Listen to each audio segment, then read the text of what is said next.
To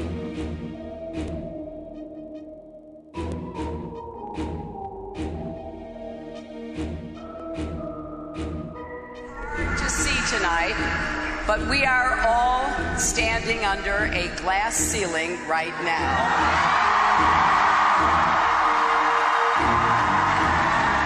But don't worry, we're not smashing this one.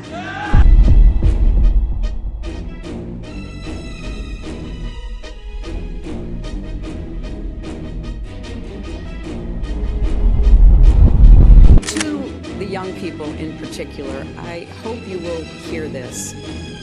I know we have still not shattered that highest and hardest glass ceiling, but someday someone will, and hopefully sooner than we might think right now. Although we weren't able to shatter that highest, hardest glass ceiling this time, thanks to you, it's got about 18 million cracks in it.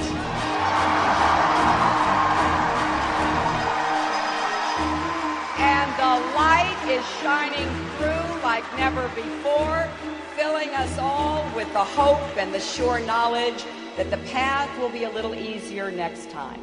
Flat Earth came along at the right moment to educate people, to make people believe or understand that we've been lied to. And if you know, as I know in my heart now, that is real, this isn't. I will not be fooled by aliens coming, because there are no aliens, there's no space. It's all fantasy by Disney and NASA. Prepared us for an alien invasion or an alien saviour. Well, the Bible has a very, very clear view of what this place is, and it matches that place more than it matches this. Okay, and what it says is the great deep is under it, just water. It's just deep water, and above the firmament is water. And you know, it says in Genesis that he separated the water below from the water above and made a space, and then made dry land appear out of the water. So what's under the flat Earth? Well, it's water, and it just goes on. Again, I don't know for sure because I've not been under there. I don't know what's past the outside of, or the first few hundred miles of Antarctica. Nobody has actually really gone all the way across Antarctica. Yeah. Now there are millionaires out there who could, assemble the resources to make an expedition and completely, go across and chart Antarctica and make a name for themselves, being the first person to do that. Yeah, but nobody ever does. But everything I've seen over the last year and a half tells me that is true and this isn't. And I'm starting to believe and trust my intuition about it. This world is very different from what most people think it is. There are very powerful people who essentially rule this world right now. And the ordinary person is a slave in this world. And slaves aren't educated. They're taught what they need to, or they need to know. That's it. They're not taught truth. They're taught what they need to know. And so you're taught enough so that you can, do the paperwork and operate the machinery, but you're not meant to know what's really going on, because that's the power they have over us. They know what's going on, how this world works. We don't, so they can control us.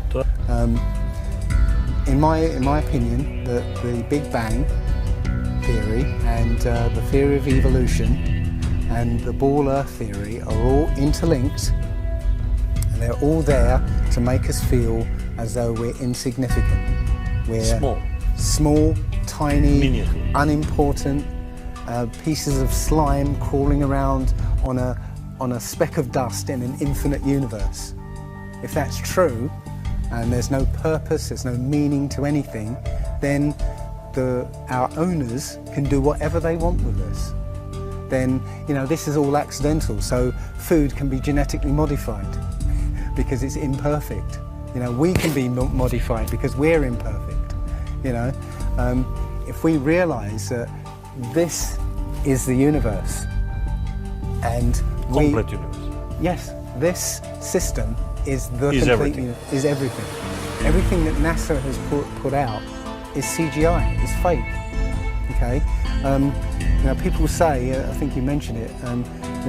If you look out into the universe, you see that the moon is round, spherical, and the planets are spherical, and so why are we flat? This is special. So why? It's like saying a basketball is round, so why isn't the court round? It's a fallacy. So this idea of a ball Earth, theory of evolution, the Big Bang, is all about making us feel nothing so that we can be used. If everybody realised how special we all are, how unique every single life is, then this whole world would change overnight. We wouldn't allow ourselves to be used by this cabal. We wouldn't allow this planet to be destroyed, because they're destroying it because, it's just an accidental planet, one of millions. We've found other Earths, eventually if this one gets too messed up, we'll go to another one. No, this is it. So if we all realise that, then we wouldn't allow all these things that are going on. It's all about control. There are a small group of people who want to control the world. Nobody was talking about it. Right? And then over 2015, it exploded. There are thousands and thousands and thousands. 9/11 even hasn't awoken people, right, to this extent. For me, I've been an atheist for 40 years. From the age of 13, I didn't want anything to do with God and Bibles and whatever, and religions. And now I know for a fact there is a creator. There are only two possibilities. Either there is a God or there isn't. And both of them are terrifying. Yeah. If there isn't a God, then nobody's in control. We're hurtling through space, and there's no plan, and there's no nothing, and that's terrifying. If there is a God, then we'd better find out who he is and what he wants, and do exactly what he says. And it turns out that he gave us very specific instructions on how to live. And they're not rules as in laws that you must follow because or put you in prison if you don't. No, these are rules to live by, to make a harmonious world. Don't harm anyone, don't kill anybody, don't steal from people, don't covet people's items, Don't lie. Don't lie. I mean, these things are written in our hearts anyway, yeah? But we're in a society that legalises all of the 10 Commandments. The policemen and soldiers can kill. They're allowed to kill. Politicians can lie. They can lie. They're lying all the time. They're lying all the time. Police have been told that they are allowed to lie to try and get to catch somebody. Yeah? They're allowed to lie. Everything in the 10 Commandments is legalised in this society. That tells you if a pilot is flying around the curve of the Earth, then he should be dipping the nose down every 5 minutes. He should be dipping the nose down to stay around the curve. But the thing that really got me interested was, as you say, the gyroscope. In a plane there is an artificial horizon, okay, and it's based on a gyroscope. And if you spin a gyroscope on a surface, it will want to stay upright. You can twist and tilt the surface as much as you like, the gyroscope will stay upright. So if a plane has a gyroscope and it starts following the curve of the Earth, the gyroscope would stay upright, which means the artificial horizon will start to roll backwards. But it doesn't. That's absolute proof that a plane flies over a flat surface rather than a curved one.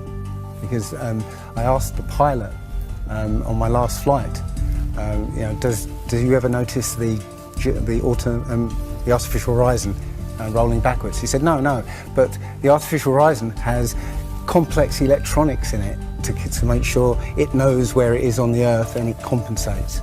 But I went to the manufacturer of the artificial horizon, and they confirmed to me that it's completely mechanical, nothing electronic in it whatsoever. So it's literally just a gyroscope that can freely move. So that right there is proof to me that planes fly over a plane. Neil deGrasse Tyson, who's a leading astronomer in America, tells us that the Earth is not a perfect circle. It is actually an oblate spheroid. It's squashed and wider at the equator. Yeah. So. Znači po stesnet je na polovite, a po širok je na ekvatoru. Exactly. So my question to him would be, why is there land at the equator? Because water will move more readily than rock. So if the Earth is spinning, the water will be collected at the equator. I mean, if you spin a wet tennis ball, the water shoots off at the equator, essentially. So all the water will be gathered around the equator. So why is there land at the equator? Doesn't make any sense. And it seems that nobody's ever on the space shuttle. And the proof of that is the Challenger disaster. In, I believe it's 1986, the Challenger exploded just after takeoff and killed 7 astronauts. But it turns out that 6 of the astronauts are still alive, and most of them are using their original names. And you can find pictures of them. They're using the same names, and they're doing ordinary jobs there. Teachers, lecturers, lawyers, whatever. But they're still alive. And you can see whenever the space shuttle lands, you can hear it. It's a loud jet engine. That's it. It's not a glider. In my video, I show you a glider, how that seems, and then I'll show you the space shuttle. And yeah, it's not a glider. It's an aircraft. And that's what they're fooling us. They're taking billions of dollars in and giving us images and fake planes for that 10 billion, however many billions of dollars it is. It's easy. If everybody's been trained into believing that this is real, right, and there's space, and it's within our interests to explore space and go to the moon, go to Mars, yeah, people will pay for it, and they're making billions. And yeah, there's more to it, because I believe there's a big deception coming, and it's to do with aliens, because people believe there are aliens out there. So